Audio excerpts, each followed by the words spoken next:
Est-ce que parler du diable vous effraie? Aujourd'hui, nous allons parler de cet ange rebelle. Dans l'ancien rituel hébreu, il y a une section qui traite de l'accusateur de frères, comme l'appelle le texte apocalyptique.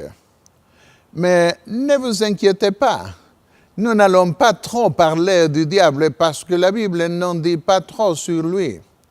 Lorsque nous passons trop de temps à parler du diable, nous tombons dans son piège. Son plus grand désir est d'attirer l'attention, la reconnaissance de toutes les manières possibles.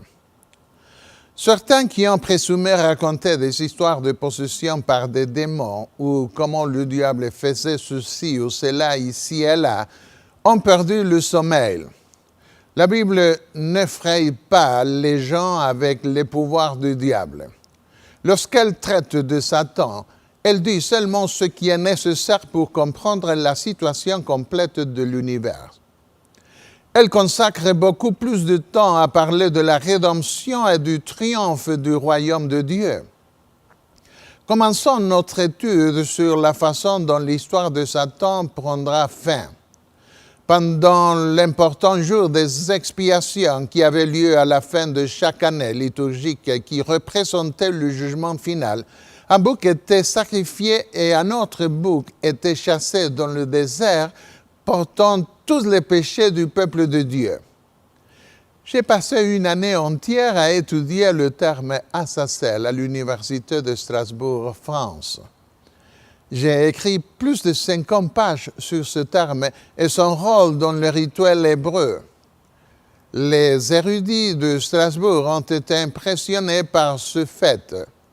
Edmond Jacob, un érudit célèbre, faisait partie du comité qui a examiné ma thèse. Il a commenté en disant qu'il n'est pas commun d'écrire autant de pages sur la signification d'un seul mot hébreu. Mais avançons étape par étape. D'abord, nous devons dire quelque chose sur Lucifer, l'ange exalté mais rebelle qui essaya de s'approprier la gloire qui n'appartient qu'à notre Dieu créateur. Il déroba le cœur de nombreux anges en attissant les soupçons et les calomnies contre Dieu. Finalement, il fut expulsé du ciel. Il fut autorisé à tester la fidélité de nos premiers parents. En les vainquant par la tromperie, il fut en mesure d'établir son quartier général sur la planète Terre. C'est là qu'il travaille à discréditer Dieu et à salir son caractère devant l'univers. Alors qu'il était autorisé à tester tout le monde, seul notre monde succomba à ses artifices. Et c'est seulement notre monde qui continue de ressentir les effets de ces sorts envoûtants. En conséquence, nos premiers parents furent également expulsés. En ce qui les concerne, ils furent expulsés du jardin d'Éden. De cette façon, Satan fut d'abord expulsé du ciel, puis il a usurpé la principauté de ce monde. Pour s'être laissé leurrer, nos premiers parents ont également été expulsés de leur paradis de bonheur. À partir de ce moment, Lucifer devint notre adversaire. Le mot Satan signifie exactement cela, adversaire, ou celui qui s'oppose à Dieu. Dans le Deux Testaments de la Bible, nous pouvons voir qu'il incite à pécher. Il nous corrompt pour que nous soyons maudits de Dieu.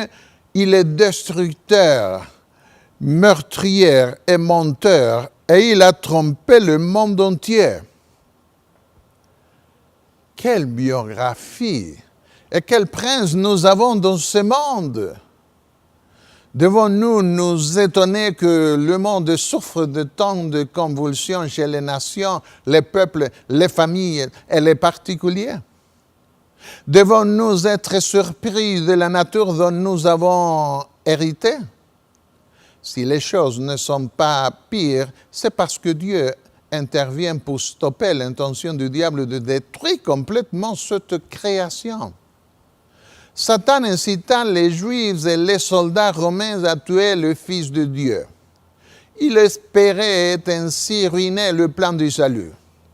Mais il ne pouvait pas obliger Jésus à commettre un seul péché et donc il échoua. En mourant pour sa création, Jésus vainquit Satan. La bonne nouvelle est que l'auteur de la vie reste invaincu dans ses affrontements avec Satan et il a donné sa vie en rançon pour ce monde perdu qu'il était venu sauver. Satan abandonna-t-il sa cause lorsqu'il fut vaincu par Jésus? Pas du tout.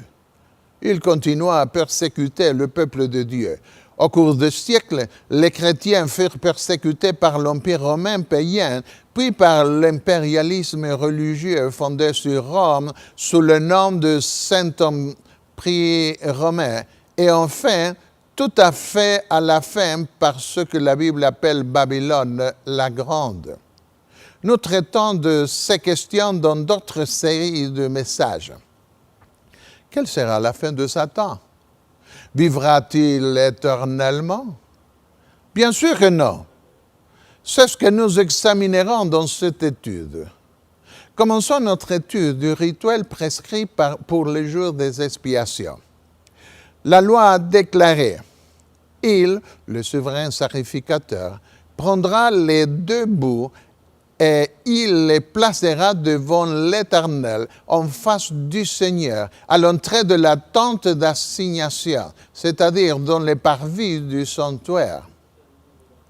Aaron donnera le sort sur les deux boucs, un sort pour l'Éternel et un sort pour Azazel. Au verset 9 et 10, on nous dit comment le souverain sacrificateur donna le sort. Le terme hébreu employé est Allah, littéralement fermenté, le sort devant de Dieu, en attendant la décision de Dieu. La plupart des versions traduisent ici tomber ou tirer, alors que le mot hébreu Allah signifie fermenter, le sort. D'autres termes étaient employés dans la Bible pour signifier tomber en référence à la chance ou au sort. Mais ici, nous trouvons que le but est d'attribuer le rôle de chaque bouc que Dieu seul pouvait déterminer. Ces sorts étaient l'Urim et le Thummim, deux pierres que le souverain sacrificateur portait sur l'un de ses vêtements au jour des expiations. Certaines images représentent le souverain sacrificateur au jour des expiations avec les sous-vêtements de laine mentionnés dans Lévitique 16, 4. Mais il est évident que sur ces sous-vêtements, le souverain sacrificateur mettait ses vêtements supérieurs. Ces pierres étaient le moyen que Dieu utilisait pour communiquer sa volonté à un peuple qui n'avait pas toute la lumière de la parole de Dieu que nous avons aujourd'hui. De cette façon, le Seigneur formait, éduquait son peuple à mesure qu'il grandissait dans la connaissance de Dieu. Il répondit oui ou non, selon la lumière qu'il faisait briller sur la gauche ou la droite.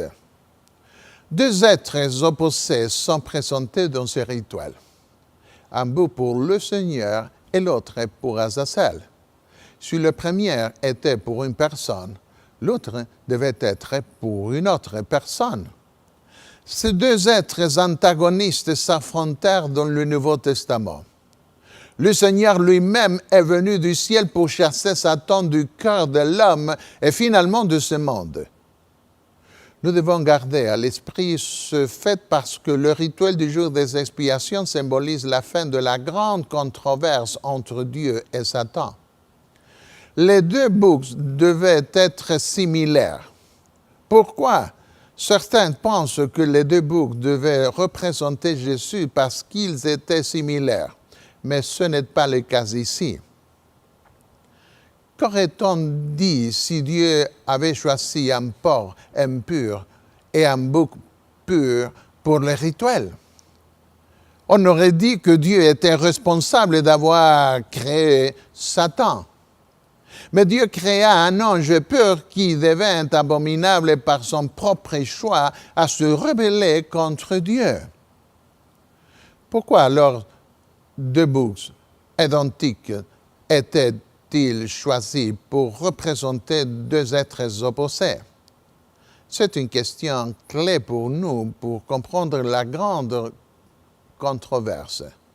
Tout d'abord, le Créateur créa Lucifer à la gloire et à la ressemblance de Dieu. Mais Lucifer abandonna Dieu et devint abominable pour sa propre décision. Une deuxième considération est que seul Dieu, le Créateur, est capable de discerner le cœur de ses créatures. C'est lui seul qui peut démasquer le grand séducteur.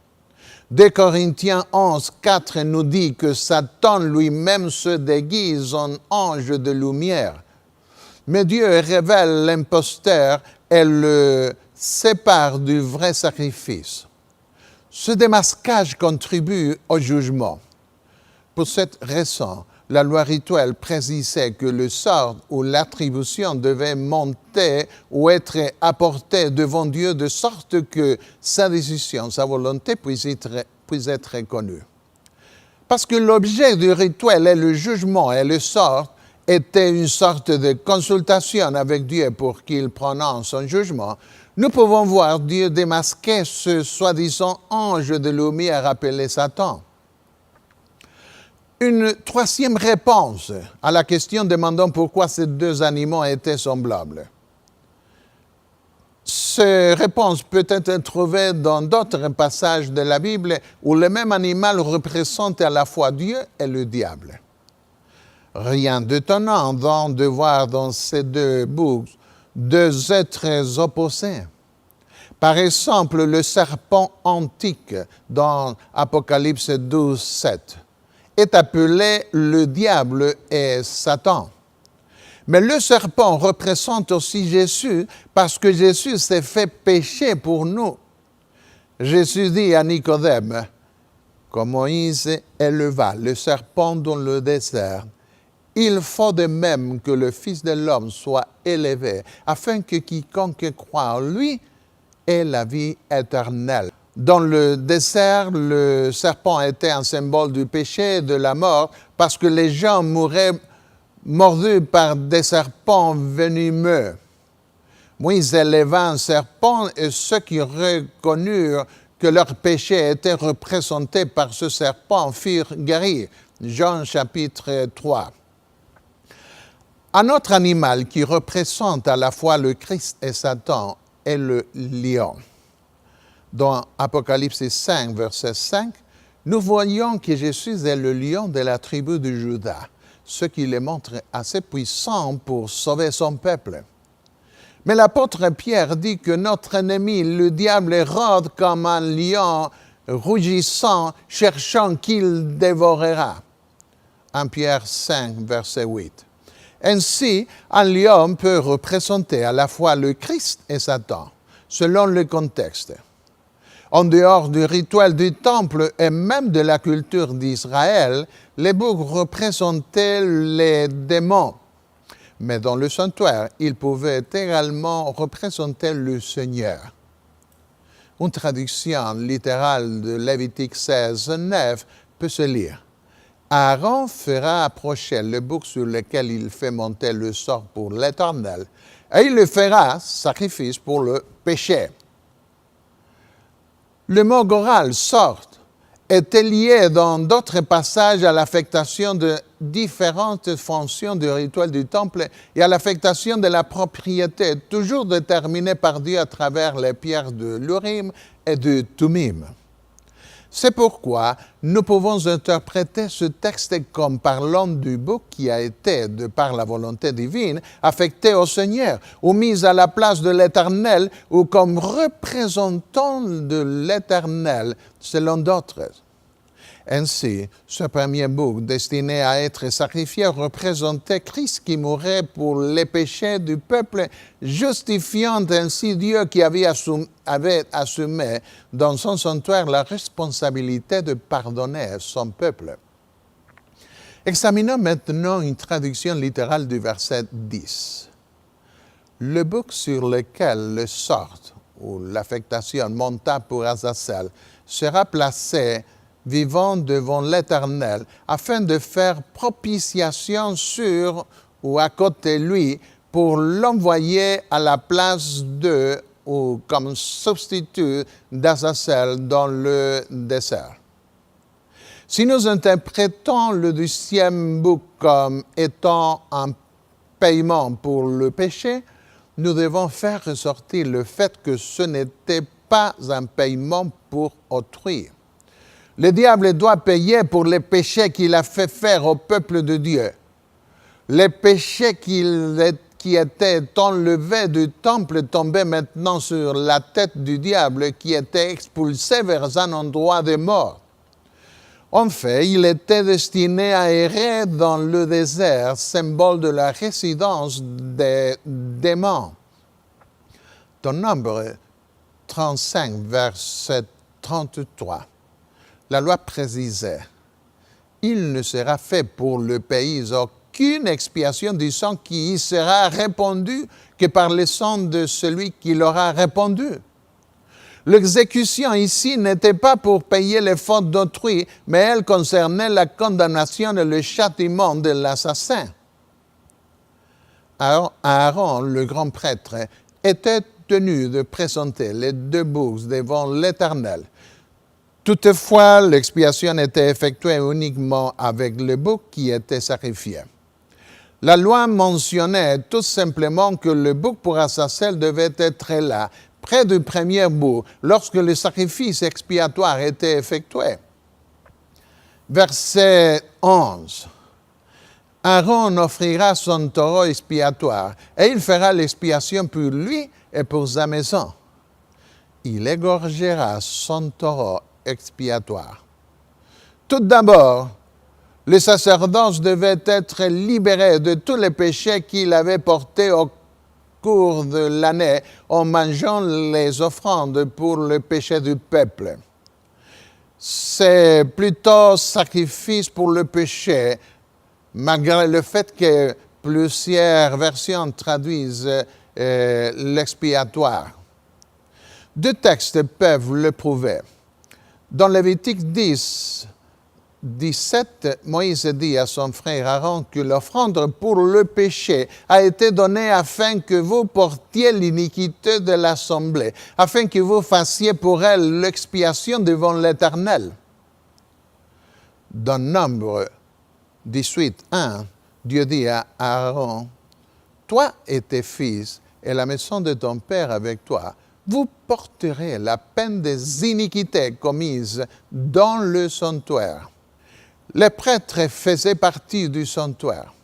De même qu'à l'inauguration, la prêtrise était purifiée en premier, et ensuite le sanctuaire. De même à la fin de l'année, la prêtrise devait être purifiée en premier, et ensuite le sanctuaire.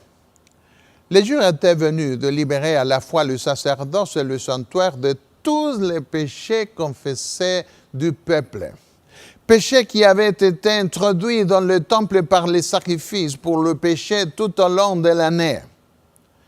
Mais on ne mangera aucune victime du péché expiatoire dont on apportera du sang dans la tente d'assignation pour faire l'expiation dans le sanctuaire ou pour effectuer le paiement de la purification de le sanctuaire. Lévitique 6, verset 23.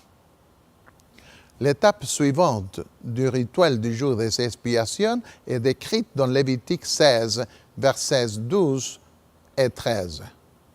Il prendra un brassier plein de charbon ardent ôté de dessus l'autel devant l'Éternel, et de 2 poignées de parfums odoriférants en poudre.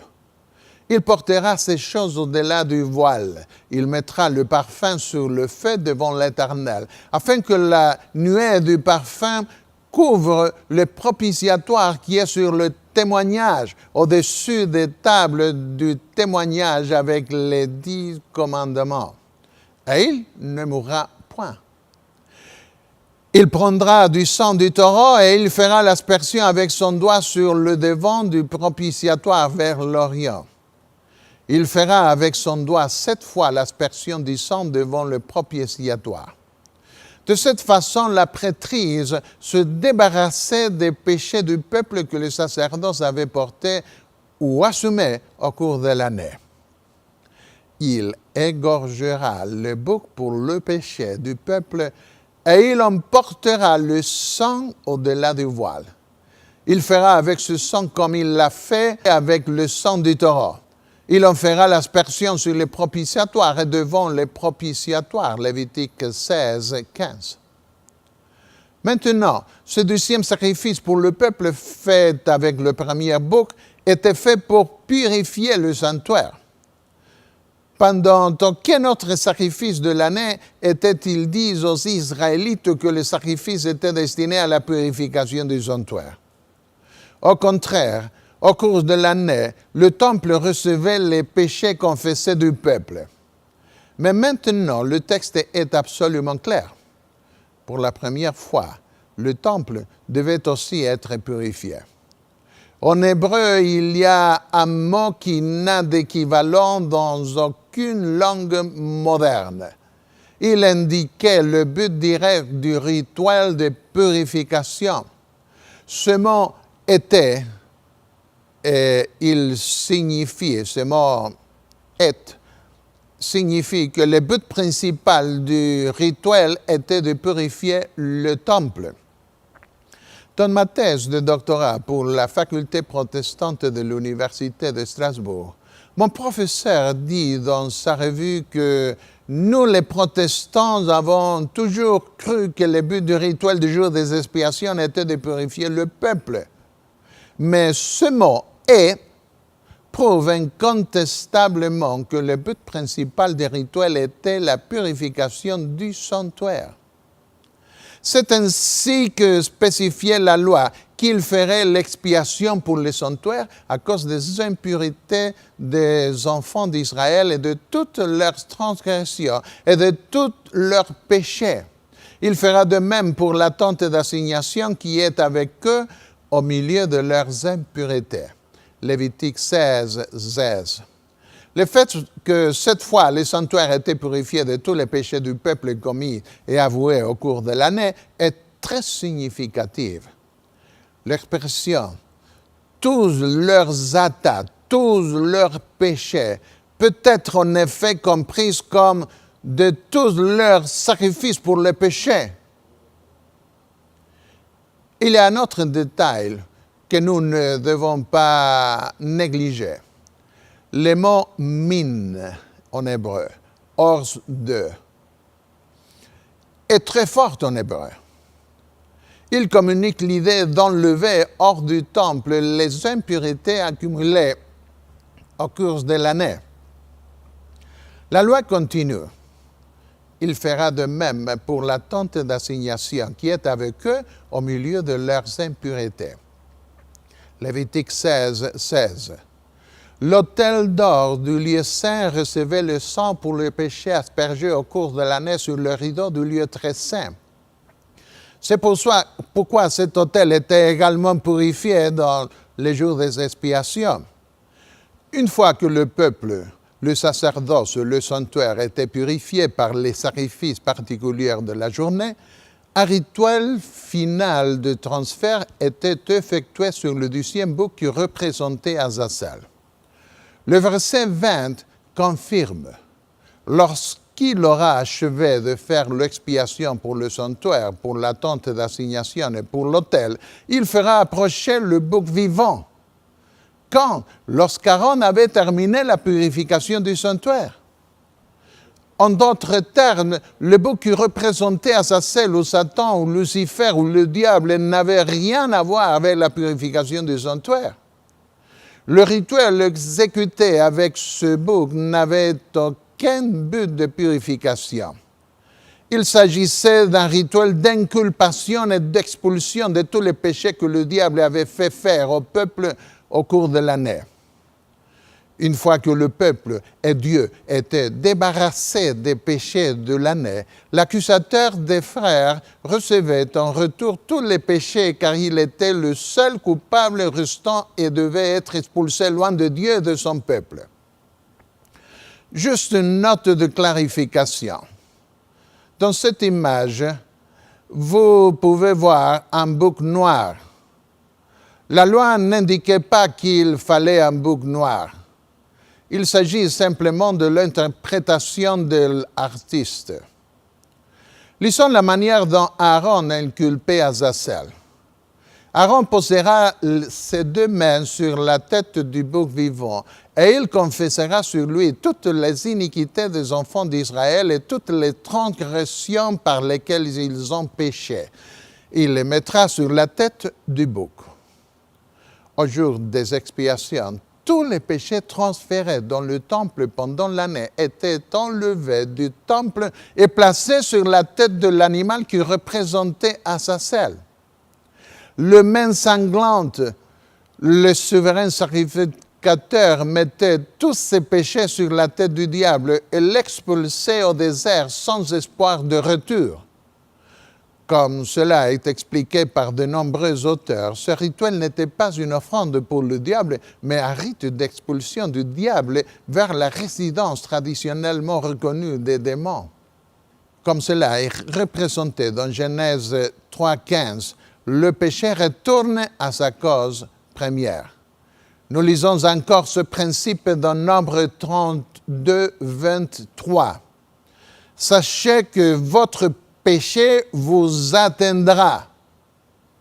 Dans les sacrifices offerts au cours de l'année, les pécheurs plaçaient une main sur la tête de la victime parce qu'ils avaient le couteau dans l'autre main pour tuer la victime. C'est pourquoi dans Lévitique 4, 24, la loi exigeait que le pécheur pose sa main sur la tête du bouc devant l'Éternel. C'était lié en même temps à la confession d'un péché. Mais le souverain sacrificateur plaçait ses deux mains sur le bouc qui n'était pas sacrifié pour effectuer le transfert d'un grand nombre de fautes. Il n'avait pas de couteau dans sa main, mais il plaçait sur la tête du bouc tous les péchés de l'année.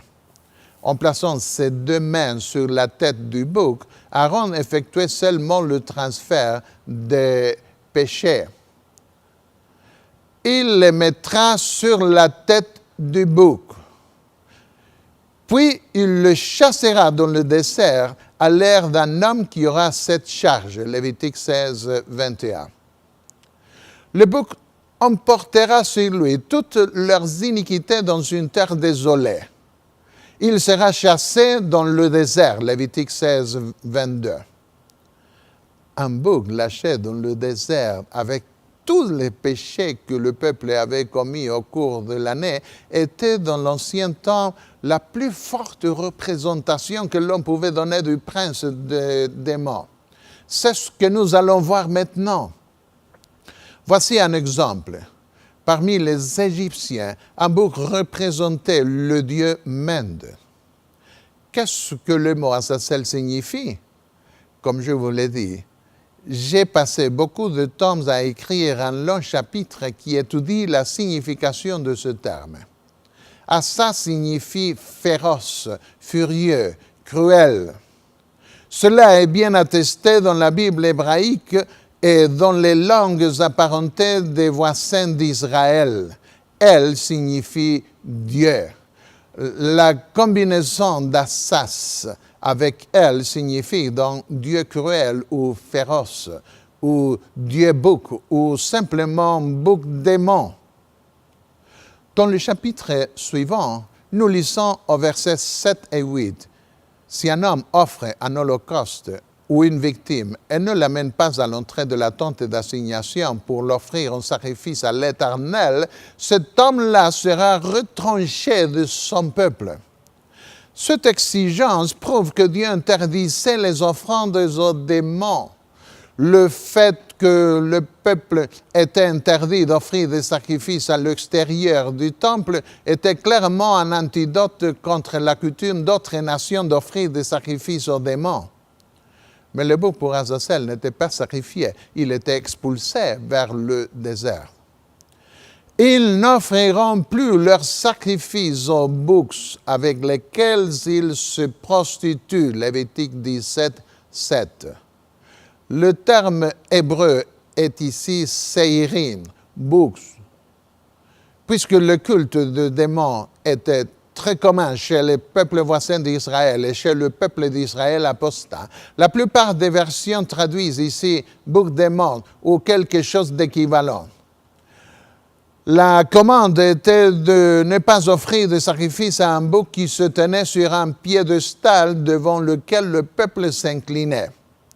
Il s'agissait d'une sorte de sorcellerie. Ainsi, dans le sanctuaire, des boucs pouvaient représenter le Christ qui deviendrait péché pour son peuple et mourrait à sa place. Mais à l'extérieur du sanctuaire et à l'extérieur du troupeau d'Israël, il représentait le diable. En conclusion, le bouc de Lévitique 16 n'était pas une offrande au diable, mais un rite d'expulsion du diable avec tous les péchés qu'il avait fait faire au peuple d'Israël. L'accusateur des frères recevait tous les péchés qu'il avait fait faire au peuple de Dieu, car il était le seul coupable et restant pour tous ses péchés, une fois les sanctuaires purifiés. Cela se produisait après que tout le peuple et le sanctuaire furent purifiés, parce qu'en ce jour, déclarait la loi, vous serez purifiés de tous vos péchés. Revenons à l'histoire d'Israël. Après Salomon, le royaume fut divisé en deux. Jérusalem, son temple demeurèrent au sud, et un autre temple rival fut construit dans le royaume du nord, dont la capitale était Samarie. Ce temple rival tomba plus rapidement dans l'apostasie. L'idolâtrie devint endémique dans ce royaume. Ils introduisirent la pratique d'adorer les seirim, les boucs démons, que Dieu leur avait interdit dans sa loi. Lisons 2 Chroniques 11, versets 15-16. Jéroboam établit des sacrificateurs pour les hauts lieux, pour les boucs et pour les veaux qu'il avait faits. Aujourd'hui, beaucoup de gens cherchent encore des hauts lieux où mettre leurs idoles. Mais ceux de toutes les tribus d'Israël qui avaient à cœur de chercher l'Éternel, le Dieu d'Israël, suivirent les Lévites à Jérusalem pour sacrifier à l'Éternel, le Dieu de leur père. Cela nous montre que beaucoup ne se sont pas laissés ensorceler par le culte des démons. Zacharie, une vision qui était liée au bouc pour Azazel de la loi rituelle. Au chapitre 5, versets 5 au 11, l'ange qui parlait avec moi s'avança et il me dit le prophète, « Lève les yeux et regarde ce qui sort là. » Je répondis, « Qu'est-ce » Et il dit, « C'est le panier qui sort. » Il ajouta, « C'est leur iniquité dans tout le pays. » Dans cette vision, Zacharie voit comment l'iniquité est enlevée du peuple de Dieu et renvoyée à sa cause première, Babylone. C'est une vision de transfert du mal d'un endroit à un autre, comme dans Lévitique 16. Et voici, une masse de plomb s'éleva, et il y avait une femme assise au milieu du panier. Il dit, c'est l'iniquité. Et il la repoussa dans le panier, et il jeta sur l'ouverture la masse de plomb. Je levai les yeux, et je regardai, et voici 2 femmes parurent. Le vent soufflait dans leurs ailes. Parmi les voisins païens d'Israël était l'empire des Hittites. Ils avaient un curieux rituel d'expulsion du mal qui consistait à entourer la personne malade d'une femme prostituée et d'un bouc. Puis, ils les expulsaient en portant la maladie au loin dans un pays ennemi. Un tableau similaire de transfert du mal se trouve dans la vision de Zacharie. Elles avaient des ailes comme celles de la cigogne. Elles enlevèrent le panier entre la terre et le ciel. Je dis à l'ange qui parlait avec moi, « Où emporte-t-elle le panier ?» Il me répondit, « Elles vont lui bâtir une maison dans le pays de Shinar. Et quand elle sera prête, il sera déposé là dans un lieu. » Zacharie 5, 5 et verse 11. Babylone avait fait prisonniers les Israélites. Dans Ésaïe 14, le roi de Babylone représente le diable. Selon la vision de Zacharie, la disgrâce des Juifs retournerait sur ce royaume. Dans Babylone, cette terre ennemie, la méchanceté est honorée. C'est ce que nous voyons également dans le bouc destiné à errer dans le désert, la résidence symbolique des démons. La méchanceté du peuple de Dieu est renvoyée à sa cause initiale. Dans une ville ennemie telle que Babylone, qui est devenue un lieu désolé, les boucs et les chèvres représentaient des démons. Lisons Ésaïe 13, 21 et 34, 12 au 14. Les animaux du désert y prendront leur gîte. Ce sera la demeure des chacals, le repère des autruches. Les animaux du désert y rencontreront les chiens sauvages, et les boucs y sauteront. Le livre de l'Apocalypse adopta le même langage à propos de la nouvelle Babylone, Rome, qui deviendrait un repère de démons à la fin. Jean interpréta bien la désintégration spirituelle de la Babylone mystique. Dans Apocalypse 18, 2, il dit « Elle est devenue une habitation de démons, un repère de tout esprit impur, un repère de tout oiseau impur et odieux. » Le désert était un symbole de l'habitation des démons, et un bouc même aujourd'hui est un symbole du diable. Le Baphomet était un culte du diable au Moyen-Âge et il était représenté par un bouc. Chez les Basques, au nord de l'Espagne, beaucoup de gens faisaient des orgies sexuelles avec des boucs qu'ils appelaient aquelarre, ake, bouc, larre, champ.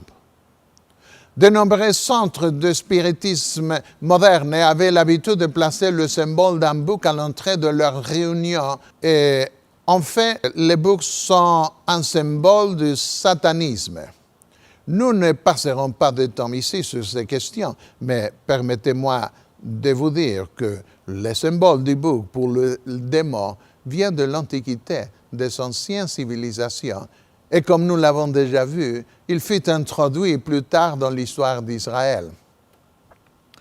Où est-ce que Jésus dit concernant les œuvres de démons en relation avec le symbole du désert? Lorsque l'esprit impur est sorti d'un homme, il va dans des lieux arides pour chercher du repos. N'en trouvant point, il dit, « Je retournerai dans ma maison d'où je suis sorti. » Et quand il arrive, il la trouve balayée et ornée. Alors, il s'en va et il prend cet autre esprit plus méchant que lui. Ils entrent dans la maison, s'y établissent. Et la dernière condition de cet homme est pire que la première. Luc 11, 24 et verset 26. Pourquoi le désert était-il considéré comme un symbole de l'habitation des démons? Lucifer voulait recevoir l'honneur et l'adoration qui appartiennent au Créateur. Puisque cette création rend gloire au Créateur, il veut détruire tout ce qui glorifie le Seigneur. En conséquence, le désert devient un symbole de l'endroit où il semble être vainqueur. C'est aussi la raison de l'emprisonnement du diable pendant le millénium sur une terre complètement dévastée après sa destruction finale. C'est vers cet endroit inhabité que le diable tente de pousser une personne possédée du démon pour obtenir sa ruine complète. Nous trouvons l'histoire en Luc 8, 29.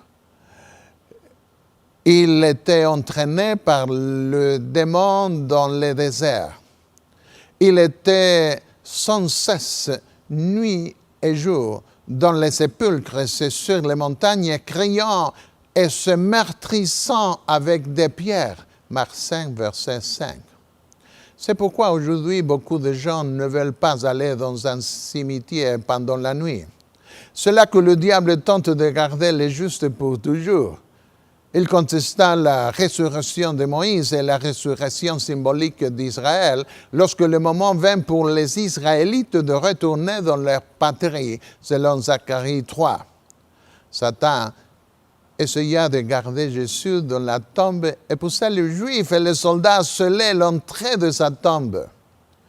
Mais qui pouvait arrêter celui qui a le pouvoir de donner sa vie et de la reprendre? Paul dit que le diable s'est vanté de dominer sur la mort, mais Jésus enleva le pouvoir au diable. Et aujourd'hui, des anges du ciel gardent les lieux de repos des justes.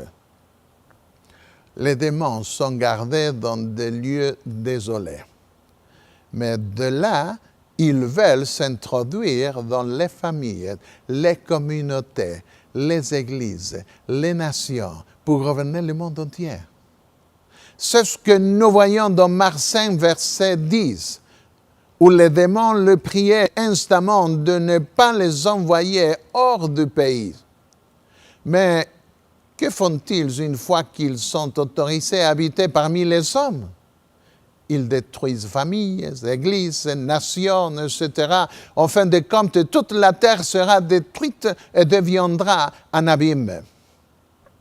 Dans Luc 8, 31, nous avons un autre témoignage de ce que les anges déchus veulent faire. Et ils priaient instamment Jésus de ne pas leur ordonner d'aller dans l'abîme. L'abîme, comme le désert, les profondeurs de la mer, les terres ou des maisons inhabitées, sont un symbole de l'habitation des démons. C'est ce que l'apôtre Jude comprit. Il écrivit dans sa petite lettre au verset 6, « Il a réservé pour le jugement du grand jour enchaîné éternellement par les ténèbres les anges qui n'ont pas gardé leur dignité, mais qui ont abandonné leur propre demeure. » À la fin, Satan récoltera le fruit de tous les énormes efforts pour détruire la création de Dieu. Mais alors, il sera là sans personne d'autre à tromper. C'est pourquoi il est présenté pendant le millénium futur comme étant enchaîné, prenant des vacances de son travail de séducteur et d'assassin. Parce que les rachetés seront dans la maison du Père, dans les cieux, et les méchants auront été détruits sur la terre. Satan ne peut plus les rassembler pour se rebeller contre Dieu parce qu'il n'a pas le pouvoir de les faire revenir à la vie. Apocalypse 21 illustre le destin du diable comme le bouc errant qui reçut tous les péchés qu'il a fait faire au peuple de Dieu.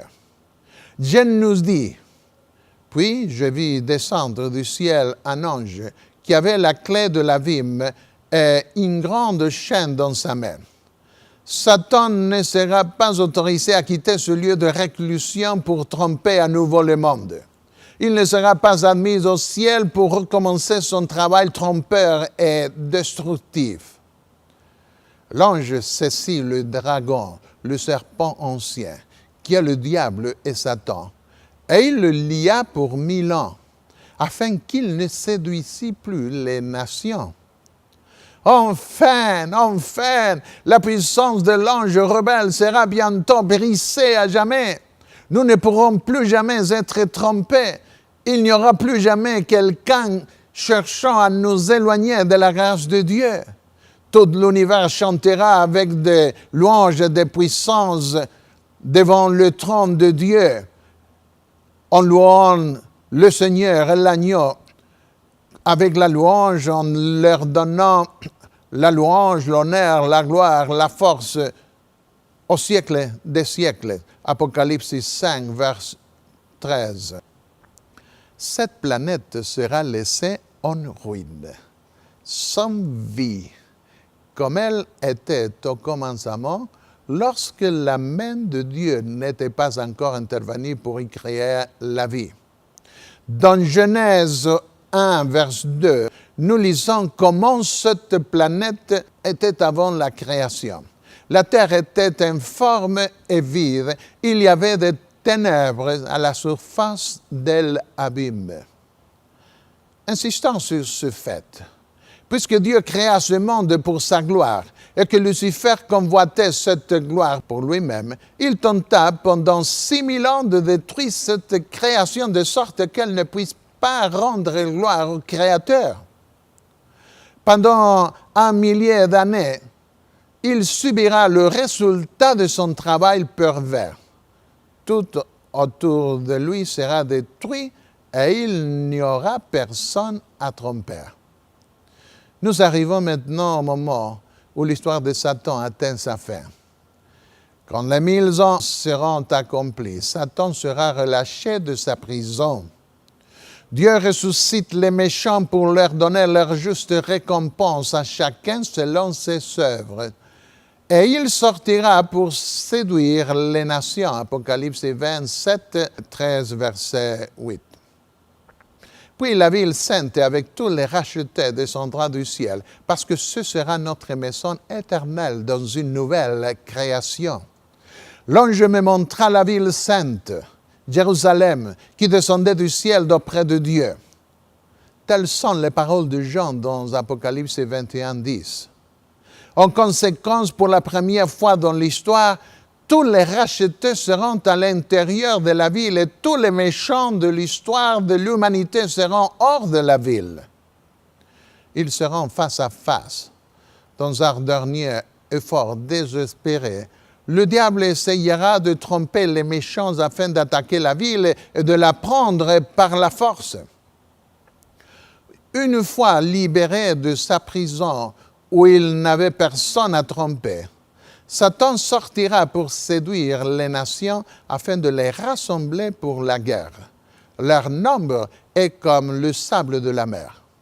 Et ils montèrent sur la surface de la terre et ils investirent le camp des saints et la ville bien-aimée. Mais qu'y arrivera-t-il à ce moment-là? Un feu descendit du ciel et les dévora. Et le diable qui les séduisait fut jeté dans les temps de feu et de soufre où sont la bête et les faux prophètes, où ils étaient. Et ils seront tourmentés jour et nuit au siècle des siècles. Apocalypse 20, versets 9 et 10. Lorsque Jésus viendrait pour la 2e fois, sa gloire détruira les méchants. Mais quand il vient avec sa vie à la fin du millénium, tous les méchants de tous les siècles seront détruits à jamais. Et le diable et les anges qui sont rebellés avec lui contre Dieu seront également détruits. La bête, les faux prophètes, le même diable, ils avaient été dans ce lac de feu. Mais maintenant, à la fin, le diable est aussi placé à cet endroit. Il n'y a pas d'âme immortelle dans la Bible qui permette à Satan de vivre éternellement. Cela porterait atteinte à la réputation de Dieu. Le paiement mérité doit tomber sur tous pour leur anéantissement complet. Nous parlerons plus de cela à une autre occasion. Pourquoi les méchants sont-ils ressuscités à la fin? Pourquoi le diable reçoit-il une ultime occasion de révéler son caractère à la fin du millénium?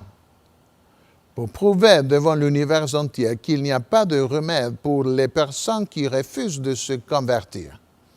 Le seul être capable de transformer leur cœur est l'Esprit Saint. Sans cet esprit qu'ils rejetèrent, il n'y a pas de possibilité de repentance ni de transformation. Un jour, ma femme a acheté un merveilleux poisson d'un bleu intense. Elle fut prévenue de ne pas le mettre dans un même aquarium avec d'autres poissons parce qu'il tuerait tous les autres poissons. Ma femme essaya quand même, mais elle a rapidement dû isoler à nouveau ce poisson. Presque une année s'est passée et il était douloureux de voir ce poisson laissé tout seul à ne rien faire qu'à manger. Nous avons donc décidé d'essayer une fois de plus de le mettre dans l'aquarium avec les autres poissons. Mais une fois en compagnie des autres poissons, ce poisson solitaire devint voyou et commença immédiatement à attaquer les autres. J'ai dû mettre ma main dans l'aquarium et les sortir pour le laisser seul dans son propre aquarium. Le prince des démons se révélera être comme ce merveilleux mais méchant poisson à la fin. Sa condamnation éternelle par Dieu sera tout à fait justifiée. La paix régnera alors à jamais dans la création universelle de Dieu. Ne me demandez pas aux méchants aujourd'hui la raison de leur rébellion. Ne demandez pas au diable de se justifier contre Dieu. Le diable est le plus grand partisan des mensonges. Mais lorsque toutes les cartes seront mises sur la table, le diable et les méchants seront incapables de se justifier. Ellen White écrivit « On verra qu'il n'y a aucune raison pour que le péché existe. Au jugement dernier, quand le juge de toute la terre demandera à Satan « Pourquoi t'es-tu révolté contre moi et m'as-tu ravi mes sujets ?» L'auteur du mal restera bouche close. Toutes les lèvres seront fermées et toutes les armées de la rébellion resteront silencieuses. Il existe encore une autre raison pour un affrontement ultime et définitif. Pour qu'un jugement soit complet, il est nécessaire d'obtenir la reconnaissance des méchants. Et cette reconnaissance sera arrachée aux impies. Lisez les détails dans le merveilleux livre « La tragédie des siècles » dont nous venons de lire. Et lisons les derniers chapitres. Quand Satan et les méchants voient que leur cas est perdu par crainte de la gloire de l'Éternel, ils se prosterneront devant ce grand tribunal et reconnaîtront que leur exclusion éternelle est bonne et juste. Ces saveurs leur seront arrachés par la révélation impressionnante de la gloire de Dieu. Ils se prosterneront, non pas transformés, mais impuissants pour reconnaître la justice de celui qui est assis sur le trône et de l'agneau de Dieu. Alors les paroles apocalyptiques seront complètement accomplies. Qui ne craindrait, Seigneur, et ne glorifierait ton nom? Car seul tu es saint, et toutes les nations viendront et se prosterneront devant toi parce que tes jugements ont été manifestés. Apocalypse 15, verset 4. Quelle magnifique activité physique que nous avons appréciée sur le terrain de football de l'Université adventiste en Argentine. C'était il y a plus de 40 ans et je me souviens encore de ces vendredis matins de 10 à 12. Nous étions un groupe de copains ayant du bon temps, faisant un exercice bienfaisant, puis nous prenions une douche suivie des dernières tâches de la journée avant les vêpres du soir et le sabbat. Il y avait des moments où le jeu ne se terminait pas aussi bien. Un copain apparaissait sur la pente descendant vers le terrain et on pouvait voir que des troubles menaçaient. Chacun se passait le mot. Ne le laissez pas jouer, les gars. Ne le prenez pas dans l'équipe. Il savait qu'il n'était pas le bienvenu, mais c'était un garçon costaud et passionné de football. Et donc, il se plantait au milieu du terrain et bloquait l'action jusqu'à ce que nous le laissions jouer. En quelque sorte, il réussissait à nous agacer. Il y avait des moments où des batailles éclataient et l'un ou l'autre était frappé ou recevait des coups de pied. Il y avait des sabbats qui servaient non seulement au renouvellement spirituel, mais aussi à la guérison des cieux au beurre noir et des mentons meurtris. Trop souvent, il ruinait l'atmosphère. Les jours arrivent, oui, il n'est pas éloigné, où les rachetés, les êtres célestes de la création entière qui n'ont pas péché se réuniront pour convenir avec Dieu à propos de Satan et de ses méchants. Ne le laissez pas jouer. Mais qu'est-ce qui nous préoccupe aujourd'hui? Je me souviens lorsqu'on m'a demandé d'être le pasteur d'une église où beaucoup de personnes blâmaient le diable pour tout. Je pouvais souvent les voir se mettre en colère contre le diable. Alors j'ai prêché un message où j'ai appelé l'Église à faire les choses correctement et d'arrêter d'exalter l'œuvre du diable. Ne nous mettons pas en colère contre Satan. Ne les blâmons pas. Le Christ est plus puissant que Satan. Élevons nos regards vers Dieu et laissez Dieu remettre Satan à sa place. Vous souvenez-vous de l'histoire du prophète apostat qui essaya de maudire le peuple d'Israël vers la fin de son pèlerinage vers la terre promise? Il n'a pas pu. Il a terminé en disant « L'enchantement ne peut rien contre Jacob, ni la divination contre Israël. » Autant marqué, il sera dit à Jacob et à Israël « Quelle est l'œuvre de Dieu ?» Il n'y a pas d'enchantement contre le peuple de Dieu lorsque Dieu est avec eux. Je ne vais pas commencer à raconter des histoires de sorcellerie ici. Si nous avons peur des sorciers, des enchantements, consacrons-nous au Seigneur et nous serons protégés. Il y a de l'aide et un refuge dans les temples de l'Éternel. Pourquoi n'y avait-il pas d'enchantement contre le peuple de Dieu? Parce que Dieu n'aperçoit point d'iniquité en Jacob. Il ne voit point d'injustice en Israël. L'Éternel, son Dieu, est avec lui. Il est son roi, l'objet de son allégresse. Nombre 23, verset 21. Ne voulons-nous pas être libérés de l'emprise de Satan? Invoquons le sang de Jésus et consacrons-nous à lui. Demandons à Dieu pardon au nom de Jésus parce qu'il y a de la puissance dans son sang et en son nom. Alors nous serons libres. Nous pouvons être testés. Mais comme David priait, quand je marche dans la vallée de l'ombre de la mort, je ne crains aucun mal car tu es avec moi. Ta roulette et ton bâton me rassurent. Psaume 23, verset 4. Le plus important dans ces moments n'est pas de savoir si Dieu nous délivrera aujourd'hui de la mort, mais de savoir que si nous affrontons la mort, il est avec nous. Celui qui demeure sous l'abri du Très-Haut repose à l'ombre du Tout-Puissant. Il te couvrira de ses plumes et tu trouveras un refuge sous ses ailes. David insiste, « Tu ne craindras ni les terreurs de la nuit, ni la flèche qui vole de jour, ni la peste qui marche dans les ténèbres, ni la contagion qui frappe en plein midi. » Chez les anciens, les termes employés ici pour contagion et peste étaient considérés comme représentant des démons qui produisaient ces maux. Mais David faisait confiance au Seigneur et se sentait en sécurité.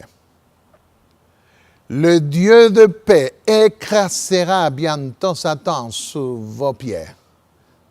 Telle était la certitude de l'apôtre Paul dans Romains 16, verset 20. Le jour vient, il est proche, où la puissance de Satan finira définitivement. Vous rappelez-vous, lorsque nous avons étudié dans un message précédent la signification du mot « nasa avant », cette expression appliquée à Dieu signifiait que Dieu acceptait de porter les péchés de son peuple dans son temple par le sang du sacrifice substitutif. C'est ce que Dieu fait encore aujourd'hui. Le prophète Michée regarda vers les autres nations, puis tournant les yeux vers le Dieu d'Israël, il s'exclama « Quel Dieu est semblable à toi qui pardonne l'iniquité, qui soutient, qui assume dans son sanctuaire la défense de son peuple en raison de ses péchés. » Puis, regardant au-delà de cela, au temps du jugement, Michée dit « Il aura encore compassion de nous. Il mettra sous ses pieds nos iniquités. Tu jetteras au fond de la mer tous leurs péchés. » Michée 7, 18 et 19. C'est le moment préfiguré dans l'ancienne loi du jour des expiations où Dieu avait à nouveau compassion de son peuple prononcé la dernière phrase « Car en ce jour vous serez purifiés de tous vos péchés, de tous les péchés que Dieu avait accepté de porter dans son temple à travers le sang du sacrifice. » Nos péchés ne sont pas maintenant au fond de la mer. Ils sont enregistrés au ciel, ainsi que leur confession et leur pardon, si nous en avons demandé le pardon de Dieu. Une fois ces péchés enlevés du sanctuaire céleste, ils seront jetés au fond de la mer, ainsi que le diable qui nous tentait cherchant notre ruine. Mais nous pouvons anticiper par la foi ce moment ultime en chantant « Omba, tout omba ».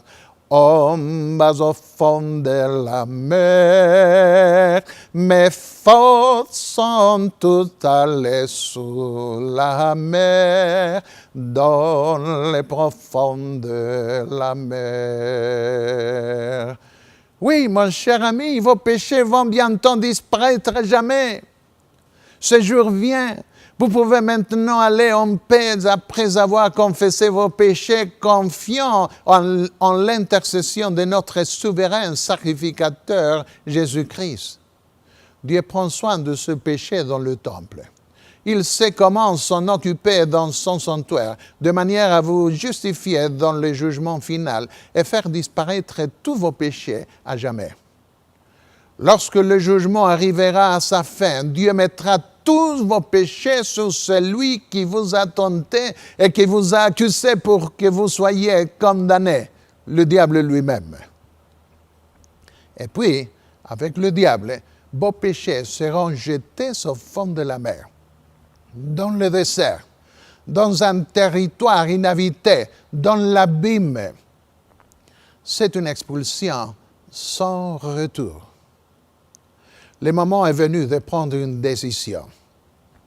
Notre décision doit être d'aller vers celui-là, seul qui peut nous délivrer de l'emprise du diable. Jésus a vaincu le prince ennemi. Il a expulsé Satan pendant tout son ministère terrestre. Il peut aussi expulser de vous si vous invoquez son nom, car le nom de Jésus est tout puissant et à son nom, tout genou fléchira, tant dans le ciel que sur la terre, pour le reconnaître comme Seigneur. Libres à tout jamais des griffes de Satan. Quelle promesse! Quel rêve! Ne perdez pas de temps à raconter des histoires de démons, d'envoûtement et de sorcellerie. Prenez le temps de lire la Bible pour méditer sur les promesses de Dieu. Priez Dieu, ayez confiance en lui et vous vivrez en paix. Je vous invite maintenant, juste à l'endroit où vous êtes, de courber la tête pour demander l'accomplissement des promesses de Dieu dans votre vie et dans la mienne. Notre Père qui est aux cieux, nous venons à toi au nom de Jésus, notre Sauveur. Nous avons qu'il a vaincu Satan.